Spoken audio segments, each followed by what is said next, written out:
Idraj ini laju, isra'. Jadi antara kesalahan muazzin, dia iqamah macam nak azan balik. Dia punya lantun dia, dan dia punya lanjut dia macam nak azan semula. Faham? Jadi iqamah ni laju. Baca. Dan disunatkan tarjih.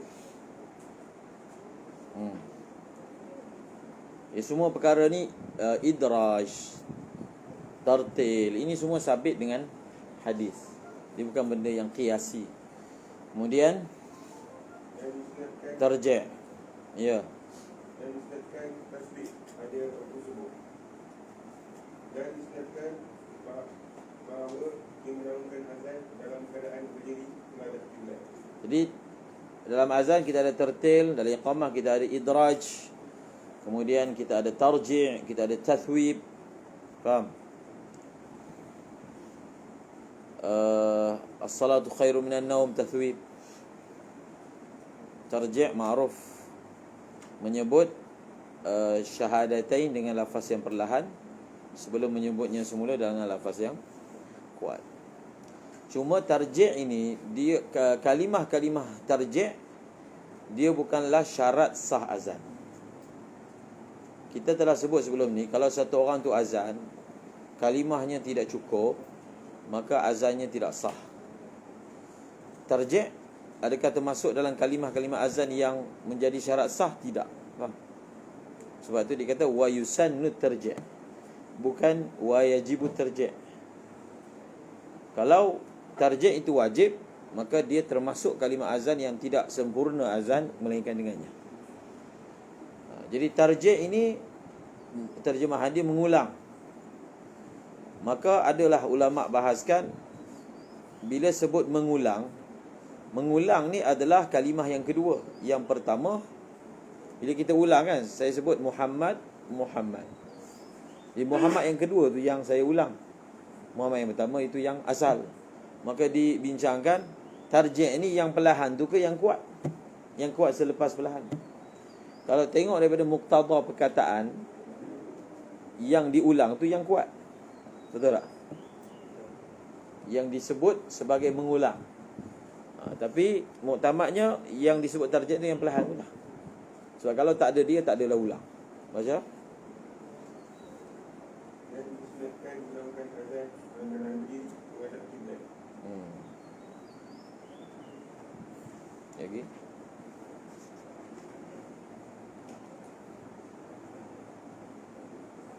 Azan ini, satu azan untuk solat, satu lagi azan untuk selain daripada solat.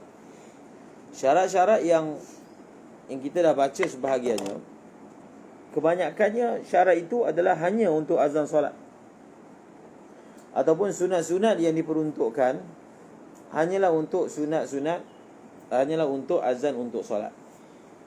Tapi kalau azan misalnya ke telinga bayi, maka tidak disunatkan, tak ada sunat untuk menghadap kiblat. Faham? Tidak ada sunat untuk tinggikan suara. Kan tinggi suara kat telinga budak tu. Faham? Bahkan ulama kata tidak ada syarat yang azan itu adalah lelaki. Perempuan pun boleh azan. Bagi Bushra dengan ni Fajuri.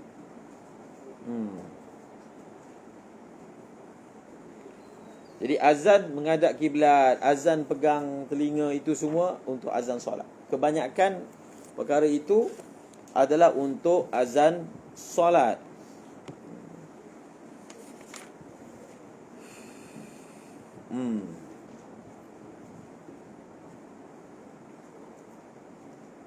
Baca.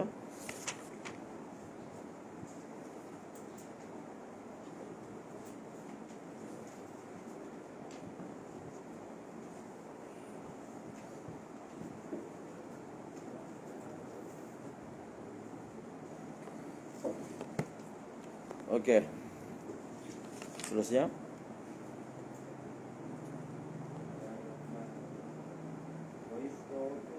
Duduk.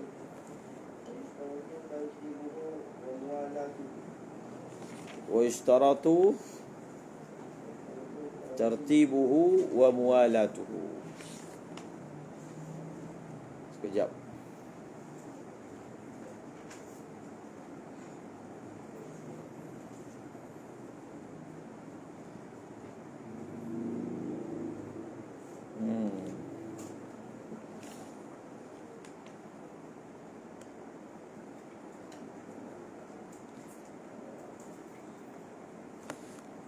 Ibaratnya ada dalam ni tentang masalah tadi. Allahu Akbar.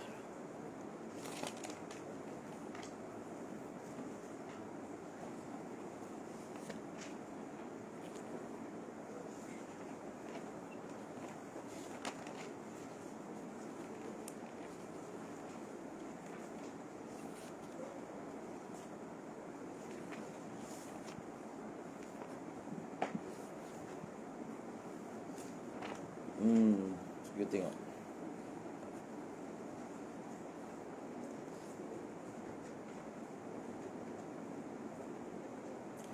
Kita sebut sikit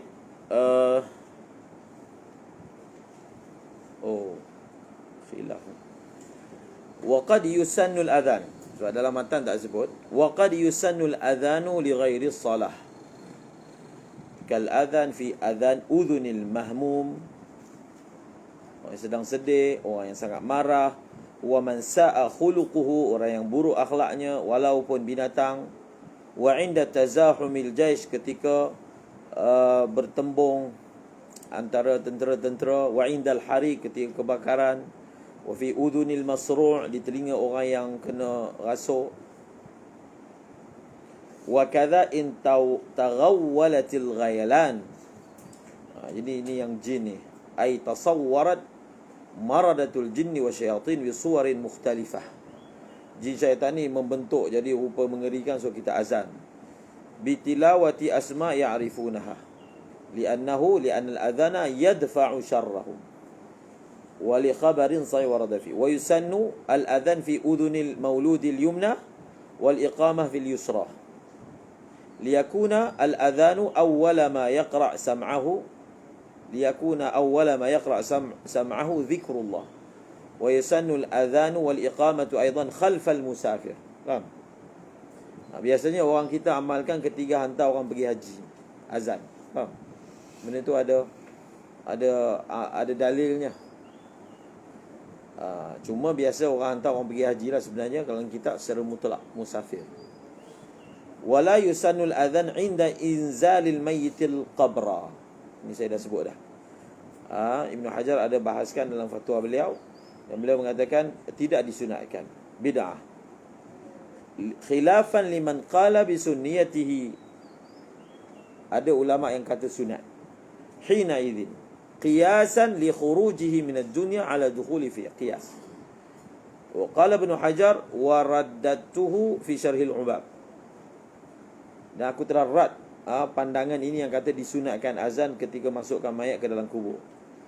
Maknanya benda ni ma'ruf, bukan macam saya sebutkan di Indonesia masih diamalkan. Ketika masukkan mayat azan. Lakin in wafaqa inzaluhul qabra inzalahul qabra azanun khuffifa anhu fi su'al. Ada maknanya warid, kalaulah muwafaqah ketika kita turunkan dia ke kubur, kemudian azan berkumandang, maka akan diringankan azab. Wal mu'tamadu ishtiratu adh-dhukurah fi jami'i dhalika, kama huwa muqtada kalamihim, khilafan lima waqa'a fi hasyati shubri 'ala al-manhaj min annahu la yishtaratu fil adhani fi udhunil mauludi adh-dhukurah, wa yuwafiquhu ma istadhharahu ba'd al-mashayikh bi annahu min annahu tahsulu sunnah bi adhanil muqabilah fi udhunil maut. Maksudnya ada khilaf, adakah kalau azan untuk telinga maulud, adakah disyaratkan zukurah?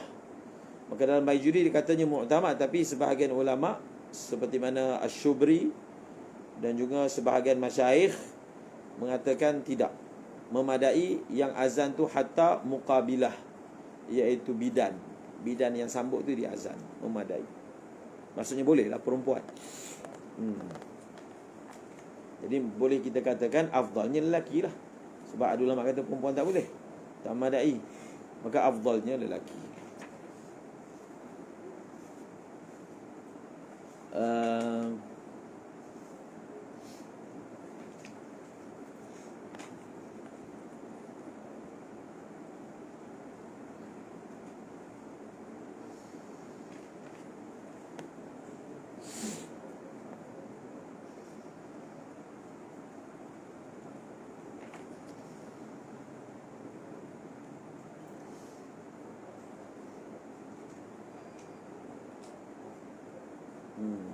Baca.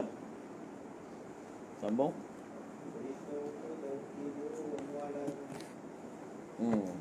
Disyaratkan syarat sah azan. Syarat sah azan itu mesti tertib dan juga mualat. Lagi?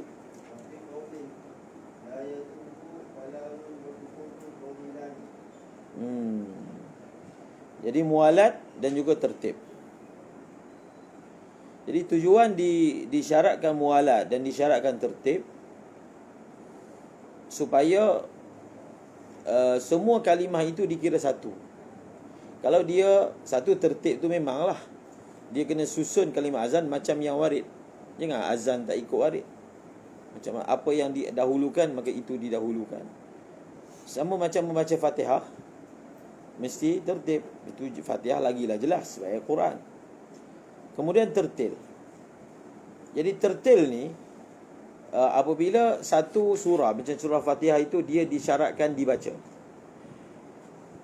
satu surah.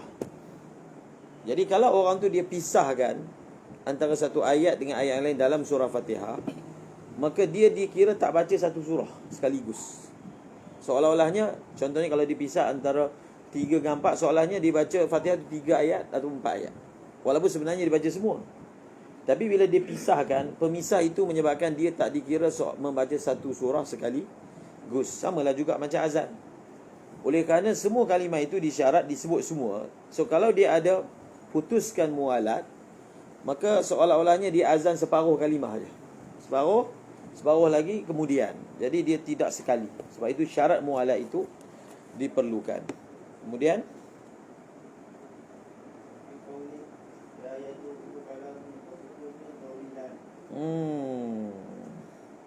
lagi? Seterusnya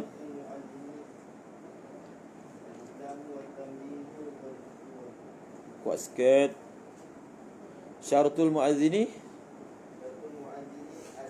Islam. Syarat muazzin ini adalah Islam. Maka tidak sah azan daripada orang kafir. Maksud tidak sah kalau dah dibuat, dia perlu ulang lagi sekali. Fala yasihani min kafirin lianna fi ityanihi bihima naw'u istihza' wa liannahuma muqaddimatani lis-salah allati hiya laysa min ahliha. Istihza'. Faham? Jadi orang kafir, bagi kat orang kafir ni macam menghina Islam lah. Bagi kat orang kafir azan, maka perbuatan itu dikira menghina Islam, menghina kalimah itu sendiri. Kalimah ini bukan murah sehingga semua orang boleh buat. Faham tak? Begitulah juga kita kata membiarkan orang kafir membaca ayat-ayat Al-Quran dalam ceramah politiknya, itu pun istihza' lil Islam. Benda tu berlaku kan. Jadi orang Islam yang kemaruk politik ni, oh puji, bagus. Oh, dia pun dah sebut